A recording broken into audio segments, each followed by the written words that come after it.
Dobrodošli u treći vlog Fizionova centra.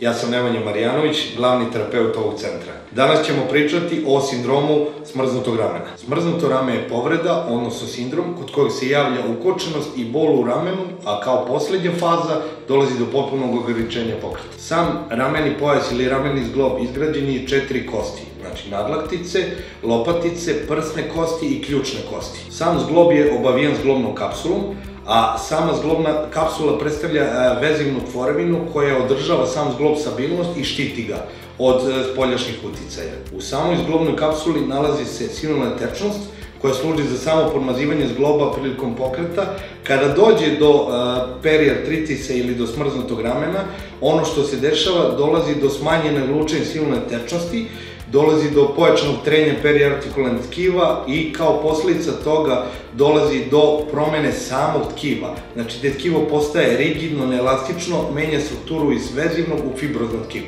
Same te promene vrlo često zahvataju ne samo periartikularna tkiva, nego i tetive, ligamente, mišiće. Sindrom smrznutog ramena najčešće se javlja kod ljudi u dobi između 40 i 60 godine, nešto češće je kod žena.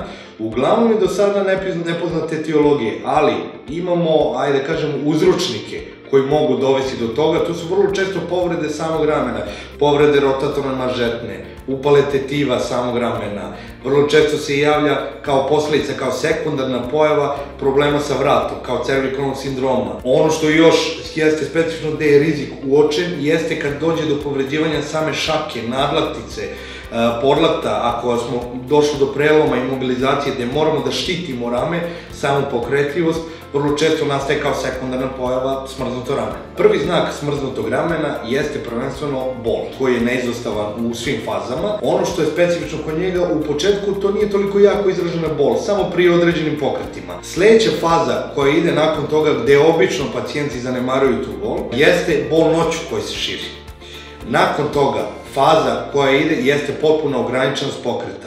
Takvo stanje otežava sprovođenje svakodnevnih aktivnosti. Ono što je najbitnije, pranje zuba, oblačenje, prenošenje određenih predmeta. Ukoliko su se ovi svi simptomi pojavili kod vas, neophodno je potražiti stručnu pomoć. Jer ono što je jako bitno kod sindroma smrznutog ramena, koliko duže odlažete svoje rešavanje problema, dolazi do smanjenja zapremine samog zgloba. I kao ta poslednja faza dolazi do tog adhezivnog kapsulitisa. Zato je neophodno da što pre reagujete. U Fizionova centru na osnovu dijagnostičkog pregleda, da li je to ultrazvuk mekih tkiva ili magnetna rezonanca i pored standardizovanih testova koji se ovde sprovode, mi utvrđujemo koliki je stepen štete i na osnovu toga se određuje dalja terapijska procedura. Što se tiče samih vežbi prevencije, neke koje mogu da smanje simptome ili eventualno da zaštite da ne dođe do smrznutog ramena, mi ćemo sada pokazati kako izgledaju. Prva vežba koju radimo jeste odvajanje lakta od tela. Polako, lagano sa zadrškom i vraćanje. Druga vežba koju možemo da radimo, podlakat je savijen i lagano oblačimo u stranu.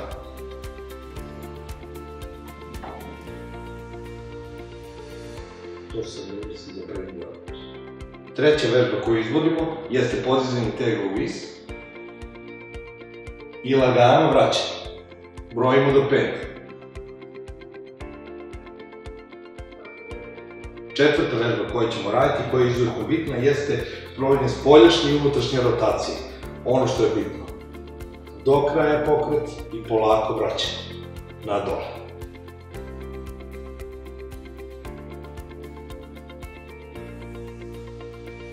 Da se trudimo da je rame pravo.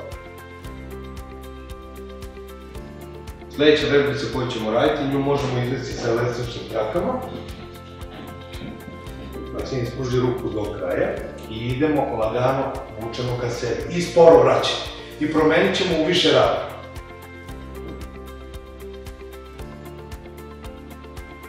Tako, polako vraćamo. Još jedna vežba koju možete primjenjivati u kućnim uslovima jeste statičko guranje, čak i na štok vrata. Možemo da priljubimo ruku i svom statičkom silom guramo na predmet. Po 5 sekundi zadržavamo.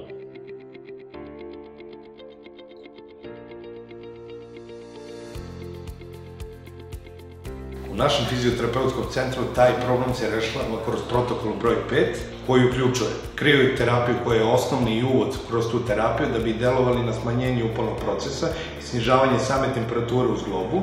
Nakon toga ide RSQ tretman koji se može kombinovati zajedno sa određenim lekom gde ćemo smanjiti elemente upale i krenuti kroz lagano povećanje same amplitude pokreta. Nakon toga, nakon RSQ-a, uključuje se kombinovana terapija, ultrazvuk i struja, gde ćemo kroz sonoforezu deponovati jedan gel koji ima MSM komponentu i delovati takođe na medijator upale. Kao sledeća procedura, nakon te sonoforeze, uključuje se salo-stalnet magnetoterapija, visokofrekventni magnet, gde ćemo praviti bukvalno magnetoforezu, taj gel koji je već utisnut preko sonoforeze, magnet će još više utisnuti unutra i delovati na samo regeneraciju i reparaciju oštećenog tkiva. U krajnjoj fazi takođe primenjuje se sama i hipobarična terapija preko ventuza.